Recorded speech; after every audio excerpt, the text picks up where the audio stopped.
Here come Galway again. Alan Kearns. Irla Tanyan is hovering. So too is Joe Gantley. Ball rebounds into space.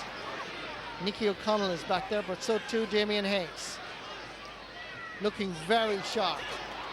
Inside to Alan Kearns. Here's Joe. Hefty challenge. Very hefty challenge by James McInerney. And James McInerney will be lucky if he's not going for an early shower here. And Diarmuid Kerwin has called the Newmarket and Fergus man aside. And if he is shown a red card, well then it's going to be a really difficult battle for Clare. What's it going to be? Red. It's a straight red. And certainly my initial view of it is that it's richly deserved. Yeah, Marty, he doesn't look as if he can have any complaints. You know, Joe Canning was coming through, and you know he definitely seemed to strike him, and it is a free in. We will see it here now, maybe at a better angle. You see it coming across. Oh, yeah, so terrible he came in across him. So you know, James kind of no complaints about being sent off, really. You know. Terrible challenge by James McInerney, and that is a definite red card for the Clare man. It's a very, very long, tough hill to climb now, Marty, for Clare at this stage. You know, down to 14, and you know the scoreboard down 10 points as well. So I don't think there's any way back for them after that, but we'll see. Well, they're doing it the difficult way, Clare. Here comes Joe, thinking about going for goal. Whoops! I think that might hit into the burn. It's gone so high and so far. Philip Brennan going for distance again. Any plans Clare made at half-time, they'll have to be readjusted. For full credit to John Conlon. It's a tactic that has worked well and has developed over the league and championship. Puck out from Philip Brennan, comes straight to John Conlon. Great hands, good accuracy on landing. Just set him alight.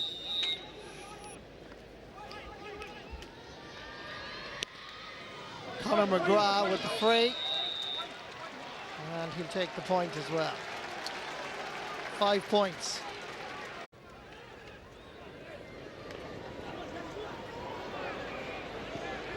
Ger Farah. Nice stick work. Out fires Alan Kearns.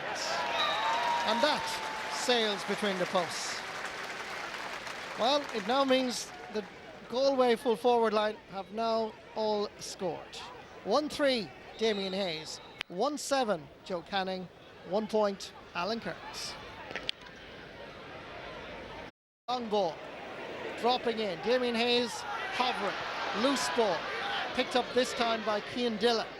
Now, by the way, he's playing at left half back supposedly. And that's the way it started at the start of the second half, but all plans put astray by sending off. Here comes Cameron Morey, good in the air as well. That's a good score. That's his 3rd point of the game, Cameron Morey. And from Sparrow O'Loughlin's point of view, good selection to give the 6 Mile Bridge man his start. Back to 3 goals. McInerney has lost his hurley.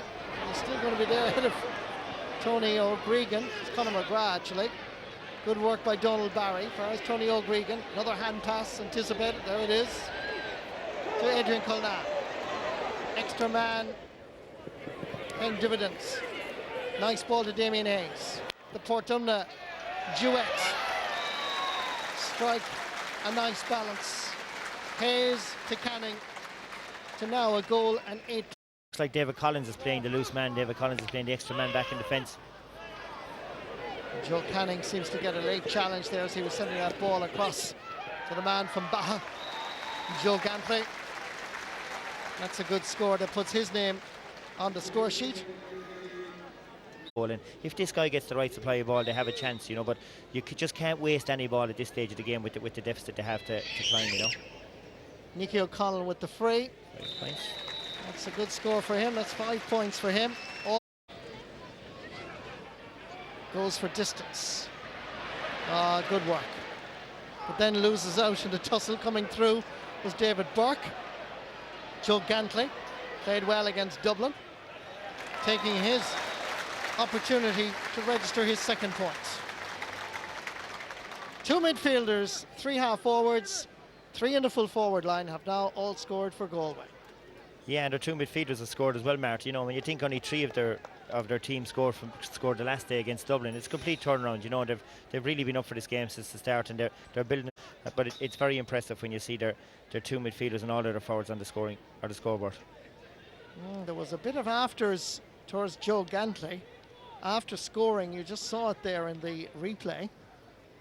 And let's have a look at this again. Joe Gantley was looking the ball. Now, can't really make it out who it was, to be honest with you, but Joe Gantley got a sickening player. And Joe Gantley will enjoy this result because he's a primary school teacher in Crusheen. So the slagging could well be good on Monday morning. But of course the schools are closed now, but I'm sure they'll still hold out when it comes to September. Back out for Damien Hayes. Alan Kearns, and it just gets over the bar. Man who won an All-Ireland. Nicky O'Connell again finds the range. And we still have quite a bit of time to go here yet. David Burke goes long down towards Joe Gantley. Ger Farragher, the man inside is Alan Kearns. Can he control it? That's beautiful. 1 goal and 2 points for Alan Kearns. And a beautiful ball inside, like a stroke from Rory McIlroy on the US Open. It was just a sweet ball, and Alan Kearns' finishing was joyous to watch. Well, they needed to take all their chances in the second half to have any chance, and they haven't done that. Galway 4:21, and just for your information, 4:16 from play. Looks like there's another one on its way. Ger Farragher with a goal and 3 points for him. But Galway with numerical advantage, and indeed with huge advantage on the scoreboard, 34 points to 19. Conor Cooney coming in with a one-handed swing, which is never impressive. Galway back outside, Ger Farragher. And difficult enough angle, scores his fourth point. That's 1-4. But every time he gets the ball in the Marty, there's two men around him now, obviously with the extra man, so it's very, very tough for Conor in around the edge of the square. Ball comes down for Damien Hayes. John Conlon, who's right half forward, coming in with the challenge. Farragher's Joe Canning. And once again, it's over the bar. That's a goal and 9 points. Being numerically disadvantaged didn't help the cause. Here's a chance, perhaps, for Liam Markham. That's a very good score by Markham. 16 points between the teams, which by any reckoning is a bit of a hammering. Yeah, it is, Marty, you know, and obviously 9 wides in the second half. They only had 2 in the first half. You know, they didn't really help themselves. They pressed the self-destruct button really with some of their striking, but you know, on the evening Galway were just a better team, and they got the goals early on, gave themselves a platform to build. 3 minutes of additional time to be added on. 30 seconds of that left in the clock or thereabouts. It's now just a bit of a practice match for Galway as they tack on scores. This one is floating in. The umpires are perfectly positioned to indicate James Regan's first point in this qualifier.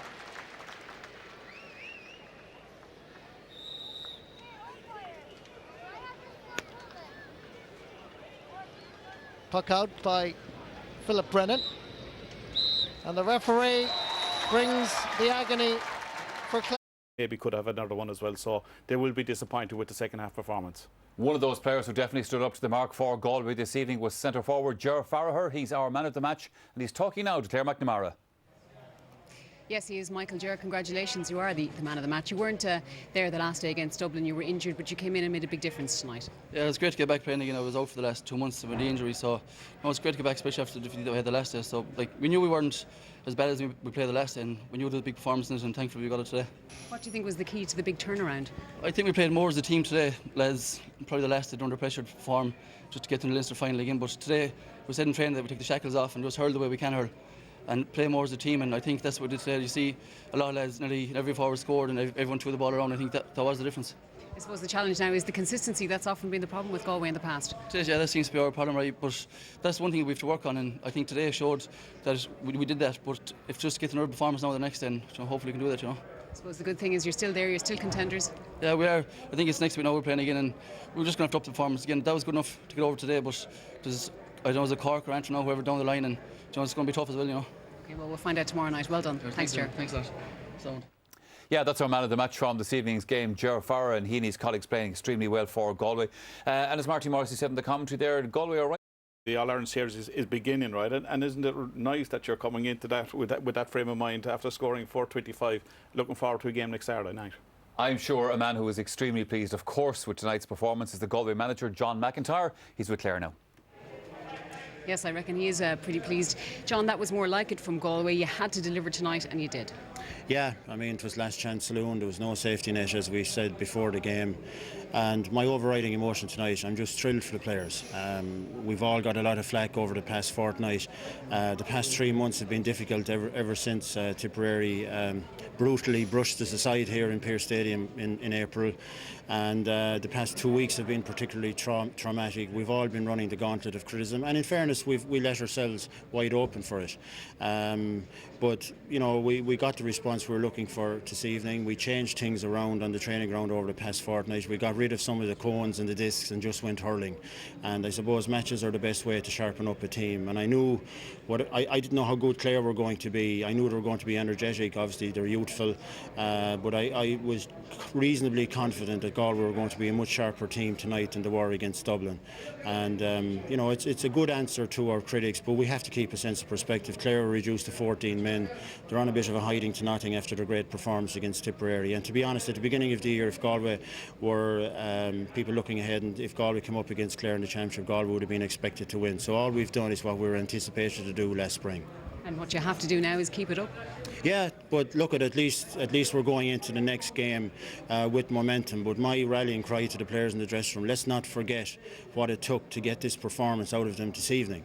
And I don't believe for one moment that one display is going to satisfy not so much the supporters or critics or anything like that, to satisfy them. These are very professional young fellas, very proud to wear the Galway jersey, and I know there was a bit of anger and frustration in that display tonight, but most of all there was pride. And as I said, they've defended and retrieved their reputations tonight, and I'm very proud of them. And as Ger said, they're playing as a team. Yeah, we did a bit of work on that during the past 2 weeks, and they're not bad hurlers, but we still have a long road to travel, and we still have great scope for improvement, and we need to make that progress if we're going to challenge seriously for the championship later on in the year. But at least we're still standing. Okay, well done tonight. Thanks, John. It must be a huge relief to everyone in Galway to get back on track tonight. Yeah, it was, especially after the disappointing, I suppose, Westmeath game, and then I suppose a disaster that was in Tullamore. We got a lot of stick and a lot of criticism, and from within the county and from all over. So it was nice to be able to put a performance in anyway, and show what we're capable of. How much did that defeat and the criticism hurt and motivate you? Yeah, well, I suppose anytime you take criticism, you're in it to take criticism, I suppose. But it was motivating, and we knew we were never that bad. So I think today maybe answered some of the questions. But we have one spot doesn't make a summer, so we're only in an All-Ireland. We're still in the qualifiers, not even in the All-Ireland quarter-final yet. So it's only one game.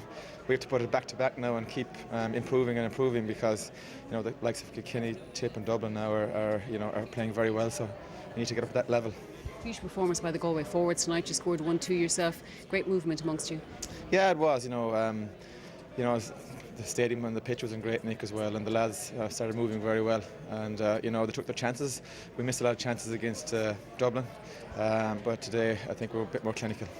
Well done tonight. Thanks. Thank you very much. Thank you all. Okay, and that's tonight's match done and dusted. But 2 weeks ago it was very disappointing for us. We were gutted leaving Tullamore because we didn't give a performance. But tonight we were lucky enough the goals went in at the right time. And we always knew coming down Clare were going to be a tough side to beat. But it was just great to get the win. We got off to a bad start. We lost the toss, and Galway chose to play with the wind, and they had their mind made up that they were going to attack from early on, and they did that, and we had no answer to them. All right, we'll chat about Galway in a moment in the context of the draw for the qualifiers. But Liam, you're saying Clare fans shouldn't despair of their team. Yeah, definitely does. You know, I think, you know, the one thing that you need to be in Clare at the moment is patience. You know, you just got to understand that most of these guys are very, very young. There is great talent coming through at minor and 21 level. They have their 21 All-Ireland one. Their minors are in the Munster final again. And, you know, their defence just lacks confidence at the moment. You know, the league